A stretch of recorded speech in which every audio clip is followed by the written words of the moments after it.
Friends, ఇప్పుడే అందిన వార్త. రాష్ట్రంలో సీఎం పదవి మార్పు, టాప్ నాయకుడికి అవకాశం. ఈ విషయాలన్నీ తెలుసుకునే ముందు వీడియోని పూర్తిగా చూడండి, అప్పుడే మీకు పూర్తిగా అర్థమవుతుంది. అదేవిధంగా చాలామంది సబ్స్క్రైబ్ చేసుకోకుండా వీడియోని చూస్తున్నారు, దయచేసి సబ్స్క్రైబ్ చేసుకోండి.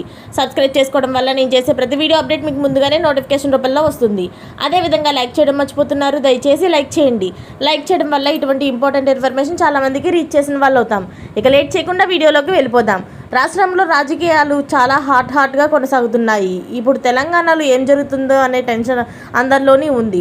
గులాబీ పార్టీ నేతలు అందరూ వరుసగా కాంగ్రెస్లోకి చేరుతున్నారు. ఇప్పటికే గులాబీ పార్టీ ఎమ్మెల్యేలు 10 మంది కాంగ్రెస్ కండువ కప్పుకున్నారు. మరికొంతమంది ఎమ్మెల్యేలు జారుకునే అవకాశాలు కూడా స్పష్టంగా కనిపిస్తున్నాయి. ఇలాంటి నేపథ్యంలో తెలంగాణ మాజీ ఎమ్మెల్యే జగ్గారెడ్డి సంచలన వ్యాఖ్యలు చేశారు. తెలంగాణ ముఖ్యమంత్రి తానే అవుతానని జగ్గారెడ్డి బాంబు పేల్చాడు. ఇప్పుడు కాకుండా మరో 10 సంవత్సరాల్లో తానే ముఖ్యమంత్రి అని తెలిపారు. ఇప్పుడు రేవంత్ రెడ్డి ప్రభుత్వం ఉంటుందని, మరో టర్న్ కూడా కాంగ్రెస్ గెలుస్తుందని తెలిపారు జగ్గారెడ్డి. ఆ సమయంలో ఆయన ఎమ్మెల్యేగా గెలిచి తెలంగాణ ముఖ్యమంత్రి అవుతానని వివరించారు. ఇందులో ఎలాంటి డౌట్ లేదని తెలిపారు. దీంతో రేవంత్ రెడ్డికి ఊహించిన షాక్ తగిలింది. ఓడిన ఎమ్మెల్యే జగ్గారెడ్డి ఇలా వ్యాఖ్యానించడం ఆయనకు నిద్ర లేకుండా చేస్తున్నాయి. వాస్తవానికి కాంగ్రెస్ పార్టీలో ఇలాంటి వ్యాఖ్యలు నేతలు చేయడం కామన్. సొంత పార్టీ నేతలపైనే బహిరంగంగా బురద జల్లుతుంటారు నేతలు.